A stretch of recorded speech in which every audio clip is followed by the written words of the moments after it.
Mediums and Mediators. You, who in your desire to serve me, have joined yourself with a church, religious organization, occult society, or spiritual order of whatsoever nature, thinking, by aiding in and supporting its work, it would please me, and that you might receive special favors from me in consequence. Hearken to these my words and ponder over them. First, know that I am already pleased with you, for you do nothing that I do not cause you to do, and you do it to fulfill my purpose. Although it may seem to you at times you are acting contrary to my wish, and only to satisfy your own desires. Know likewise that I provide all minds with all their experiences of life, which I utilize solely to prepare the body, quicken the heart, and develop the consciousness, so that they can comprehend me, and so that I can express through them my idea. I inspire minds with glimpses of me and my idea through these experiences, and I have spoken this through inspiration to many, who have taken my words and have written them in books and have taught them to other minds. These words I have caused to quicken the hearts and consciousness of those who are ready to receive them, even though the writers and teachers of themselves had no real comprehension of my meaning. Many of those whose minds I thus inspire with glimpses of me and my idea, I cause to become teachers and leaders, organizing churches and societies and cults, drawing seekers and followers to them, that I, through these words I thus speak through them, can quicken the hearts and consciousness of those that are ready to recognize me. I, the impersonal one within, do all this, and the teachers and leaders personally do nothing, only serving as channels through which my idea can express to the consciousness of those I draw to them for that purpose. For the mind is only a channel and the intellect an instrument, which I use impersonally wherever and whenever necessary to express my idea. Not until the heart has been quickened and has opened wide to contain me can man, with his mortal mind and intellect, consciously comprehend my meaning when I express through him my idea. You, in your desire to serve me, may have found in some teacher or leader a personality whom you think, from the many seemingly wondrous words I speak through him, is now containing me in his heart. In your doubts and anxiety to please me, and in your fear of my displeasure when disobeying my commands, you may even have gone to such teacher or leader who possibly claimed to be a priest or priestess of the Most High, thinking to get through such my message to you, or words of advice or help from some master or guide you can hold. Until finally, in sorrow and humiliation from the disillusionment which eventually and inevitably follows, you once more are thrown back upon yourself, upon the teacher within, upon me, your own true self. Yes, all the deception, all the discipline, all the taking of your ardor and devotion, not to speak of your money and services, to what you believe to be my work, and selfishly purloining and utilizing them for the upbuilding and strengthening of their own personal power and prestige among their followers, feeding each of you with just enough subtle flattery and promises of spiritual advancement, together with clever sophistry under the guise of high and beautiful sounding spiritual teaching, to keep you bound to them so you would continue to support and honor and glorify them, ever holding over you the lash of my displeasure if they receive not unquestioning trust and obedience. Yes, all this I permit to be, for it is what you desire and seek, and desire is truly the agent of my will. You may be even giving to some other teacher, either in the seen or unseen, and no matter how true, well-meaning, and spiritually wise, who you think cannot be classed with the kind just mentioned, your unquestioning love, devotion, and obedience,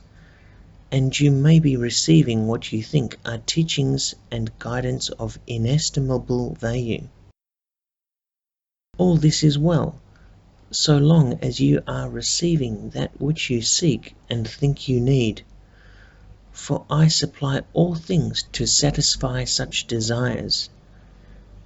But know that all such is vain and unproductive of the real results sought.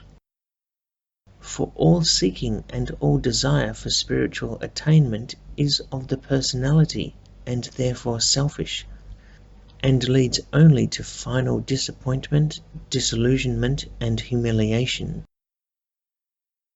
If you can but see it, it is in the disillusionment and humiliation that the real results are attainable.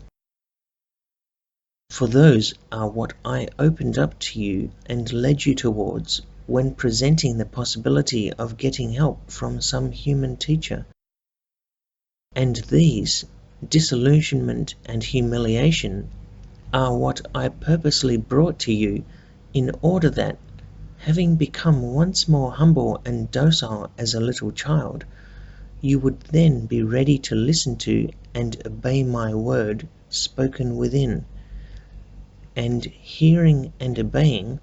you could enter into my kingdom. Yes, all outward seeking will end thus, and will but bring you back to me, weary, naked, starving, willing to listen to my teaching, and to do anything for even a crust of my bread, which in your stubbornness and conceit you disdained before, and deemed not good enough for your proud spirit. Now, if you have had enough of teachings and teachers,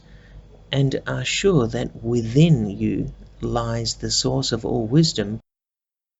these words will bring joy unspeakable to your heart.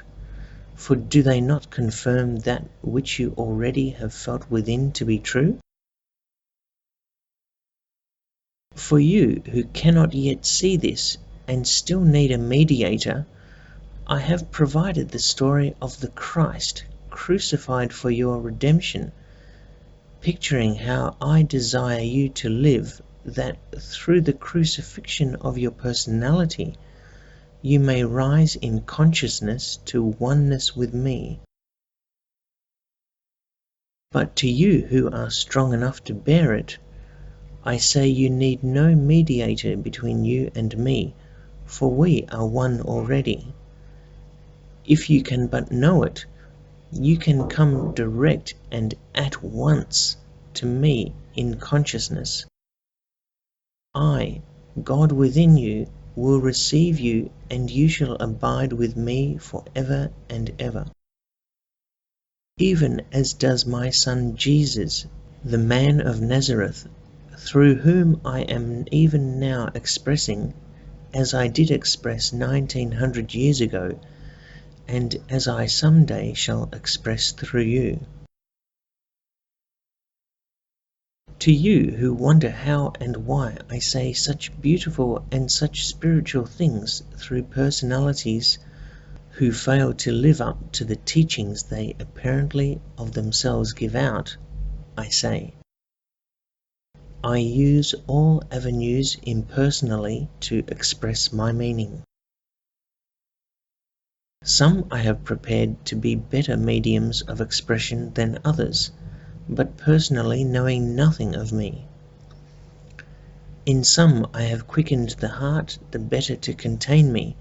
thereby becoming consciously more at one with me.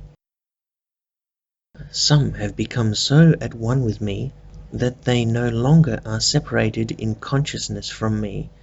and in them I live and move and express my spiritual nature. Since the earliest days of expression on earth, I have prepared my priests and my prophets and my messiahs to vision forth to the world my idea, my word that shall finally become flesh. But whether I speak through priest, prophet, or messiah, or through a little child, or through your worst enemy, all words that appeal vitally to you are the words that I am of you speaks through the organism of such medium to your soul consciousness. Should a number be gathered together to hear my words spoken through one of my priests, it is not the priest of himself, but I, in the heart of each hearer, who draw from the priest the vital words that sink deep into the consciousness of each. The priest knows not what he says that so affects you, and may not even comprehend my meaning of the words he speaks to you. I within him do draw from the combined devotion to and belief in me, consciously and unconsciously expressed by all those gathered around him, the spiritual force which serves as a channel or a connecting line through or over which I reach the consciousness of those minds I have prepared to comprehend my meaning. For although I speak the same words to all, yet these words contain a distinct and separate message for each, and no one knows any but the message I speak to him. For I within you choose from the words the meaning I intend for you, and I within your brother and your sister likewise choose the meaning I intend for each of them. When 2 or 3 are gathered together in my name, there will I always be. For the idea which draws them together, I within each inspire, for it is my idea. From the union of their aspirations towards me, do I create a medium or channel through which I enable the soul consciousness to gain such glimpses of me as each is capable of comprehending. Every priest, every teacher, every medium I cause instinctively to know this, for they are my chosen ministers, and I likewise cause to awaken in them a desire to surround themselves with followers, that I may quicken in the hearts of those who are ready a consciousness of my presence within. The priest, the teacher, or the medium themselves may never have recognized me within, and may be deeming me as entized or personalized in some master or guide or saviour without themselves. But nevertheless, there are those whom I lead to these, my ministers, in whom, through certain words I cause my ministers to speak, together with the spiritual force furnished by the various aspirants, I am enabled to awaken their soul consciousness to a real comprehension of me, the impersonal one, seated within. in the very midst of all, in the heart of each. For the I am of my minister and the I am of each follower are one, one in consciousness, one in understanding, one in love, and one in purpose, which purpose is the fulfillment of my will. This I am, which is wholly impersonal, and knows neither time, space, nor different identities, merely utilizes the personalities of both minister and followers, and the circumstance of personal contact as a means of giving voice to my idea, ever struggling within for outer expression. Those ministers who take the confidence and trust of my followers and use it to further their own private purposes,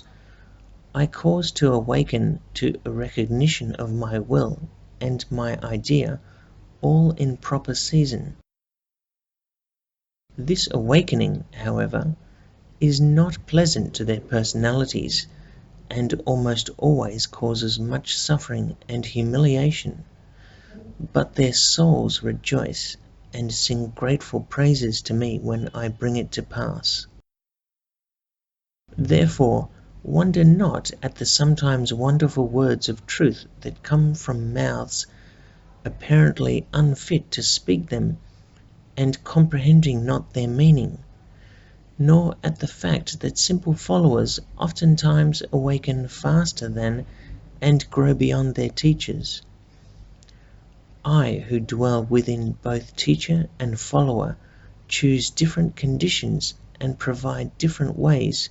for the expression of my attributes in each different soul, fitting each into just the time and place where they can complement and help each other the best, thus uniting all into the most harmonious expression of my idea possible under the circumstances.